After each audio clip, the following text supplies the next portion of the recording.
उदास नहीं हैं हम, पिनके हुए हैं। और पिनके हुए आदमी से बात करना यानी कि ओखली में सर ठूसना बराबर है।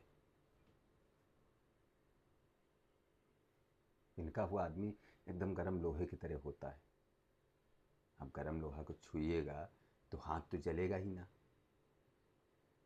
लोहा खुद थोड़ी बताने आएगा कि हमको मत छुइए, हाथ जल जाएगा। कैसे?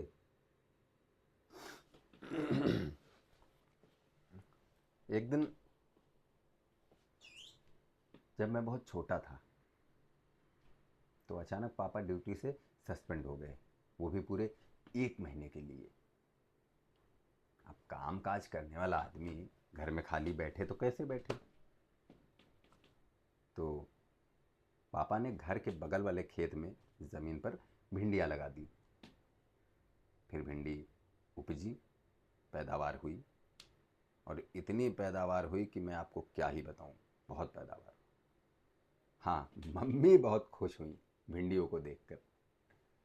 फिर क्या, चारों तरफ भिंडी, खेत में भिंडी, घर में भिंडी, सुबह भिंडी रोटी, और दोपहर में दाल भात भिंडी, और शाम को भिंडी, और रात में भी भिंडी, चारों पहर भिंडी। फिर मम्मी गई ऊब भिंडी से। अब कोई भी जब चारों तरफ इतनी भिंडियाँ होंगी, भिंडी भिंडी दिखेगी तो ऊब ही जाएगा ना। तो एक दिन ठिठक कर मम्मी पापा से कहने लगी कि ऐसा है, या फिर आज इन भिंडियों को अपनी भैंसियों को खिला दो, या फिर मुझे मीरगंज का टिकट।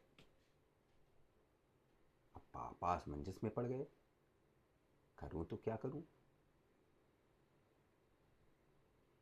अब मैंने देखा था पापा को धुलते हुए भिंडी को, नहलाते हुए, इतने प्यार से नहला रहे थे, धुल रहे थे।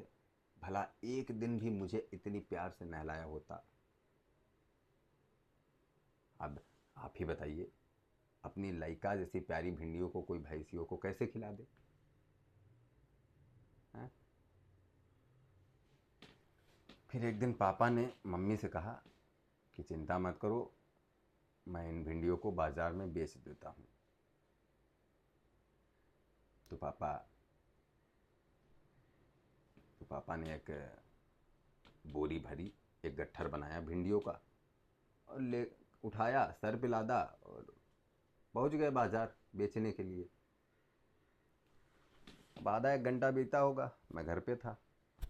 तभी मुझसे मम्मी बोली कि ये 20 रुपये लो और बाजार जाके बैंगन ले आओ, आज बैंगन आलू खाएंगे। मैंने कहा ठीक है। मैंने 20 रुपये लिया और कूदते फांदते पहुंच गया बाजार। अब वहाँ पहुंचा तो देखा क्या, पापा उदास बैठे हुए हैं, बोरी भिंडी की वैसी। मजाल है कि एक भिंडी भी बिकी हो। अब मैं सोच में पड़ गया, क्या करूं।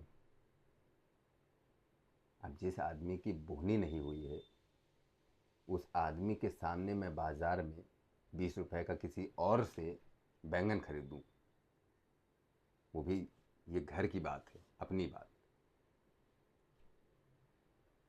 अब मैं सोच में पड़ गया, क्या करूं। तभी मेरा लइका वाला दिमाग जगा, और मैंने, मतलब मैं पापा के पास गया और पापा से मैंने बोला कि पापा, इनके 20 रुपए ले लीजिए और 20 रुपए की भिंडी मुझे दे दीजिए पापा।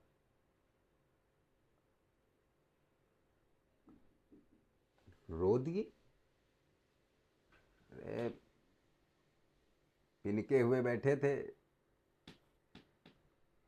मेरा कान पकड़ के सारे बाजार में ऐसे घूमे जैसे मैंने इन सभी को मना किया हो कि इस आदमी से कोई भी एक भिंडी नहीं खरीदेगा।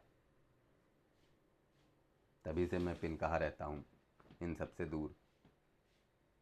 ज़्यादा बातचीत नहीं होती हमारी। हम ज़्यादा बात